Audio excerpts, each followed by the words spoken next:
দেশের নামী স্কুলগুলোর একটি এটি। ছুটির ঘণ্টা বাজার সঙ্গে সঙ্গে কোমলমতি শিক্ষার্থীদের এমন ছুটোছুটি যেন অমৃত লাভের এক প্রতিযোগিতা। অথচ ফুচকা বেলপুরির নামে যে অমৃতের স্বাদের জন্য হুমড়ি খেয়ে পড়ছে সবাই, তার পেছনের অবস্থা দেখলে হয়তো চিত্রটি উল্টো হতে পারত। স্থান বনলতা নিউ মার্কেটের ছাদ। এমন পোশাকে সব বয়সীরা মিলে খোলা আকাশের নিচে তৈরি করছেন ফুচকা। তেল কতদিনের পুরনো জানা নেই কারো। আটা, ময়দা, তাল মাখনা সব একসঙ্গে নেওয়া হয়েছে। জায়গা অপরিষ্কার বলে আটাতেও বাসা বেঁধেছে পোকা। তুলনামূলক সস্তা ও মুখরোচক হওয়ায় সবারই দারুণ পছন্দের ফুচকা চটপটি। বিশেষ করে মেয়েদের খাবারের তালিকায় উপরের দিকে আছে এ দুটি নাম। আর এরই সুযোগ নিচ্ছে কিছু অসাধু ব্যবসায়ী।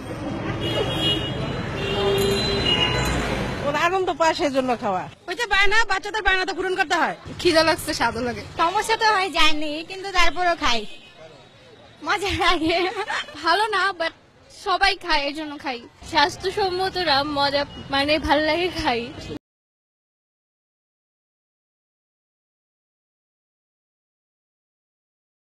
আর বেলপুরের কারখানা পাওয়া গেল কেরানীগঞ্জে। বস্তিতে রুম ভাড়া নিয়ে চলছে পুরি ভাজা। সকাল হতেই যা চলে যাবে রাজধানীর স্কুলগুলোর সামনে। বেলপুরির সঙ্গে বিক্রি হওয়া ঘুগনি কোথায় বানানো হয় নেই তার হদিস। নেই পরিষ্কার পরিবেশ, নেই পরিচ্ছন্নভাবে তৈরির ইচ্ছাও। এখানেই শেষ নয়, বিক্রি না হওয়া বেলপুরি পরদিন বিক্রি হয় কম দামে। টার্গেট সেই স্কুলেরই শিশুরা। ওটি দেওয়া আছে আলাদা, আমরা থুয়ে দেই, অনেকে আছে ওটা লইয়া যায়, ঠিক আছে। আর হলো দেওয়া আছে অনেকে যে 2-5 টাকা বেছে।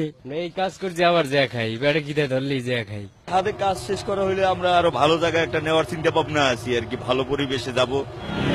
বিশেষজ্ঞরা বলছেন, পোড়া তেলে ভাজা এই ধরনের পচাবাসী খাবার দিনের পর দিন খেলে শিশুদের স্বাস্থ্যহানির পাশাপাশি মেধাশূন্য হতে পারে। আর মেয়েদের এগুলো বেশি প্রিয় বলে তাদের উপর প্রভাবও বেশি হতে পারে। বা আমাদের কেমিক্যাল কি এগুলো খাচ্ছি, এগুলো দ্বারা তো শরীরের অন্যান্য অঙ্গ প্রত্যঙ্গের তো হানি হচ্ছে। তার কিডনির প্রবলেম, ব্রেনের প্রবলেম, হার্টের প্রবলেম, লাংয়ের প্রবলেম সব কিছুই তো হতে পারে। রক্ত শূন্যতা, রক্ত তৈরি হয় না, এগুলো তো হচ্ছে। আসলে স্কুলে যারা এত বাচ্চা আসলে সবারই প্রবলেম হচ্ছে। তাতে দেখা যাবে যে এই এদের যে প্রবলেমগুলো হচ্ছে মেইলি ব্যাপারেও কিন্তু প্রবলেম আছে এদের। অথচ অবাক করার বিষয় হলো, নিত্য ব্যবহার্য খাদ্যপণ্যের তালিকায় না থাকায় আইন প্রয়োগকারী সংস্থাগুলোরও এক্ষেত্রে কিছুই করার থাকে না। আরফাতুর রহমান, RTV, ঢাকা।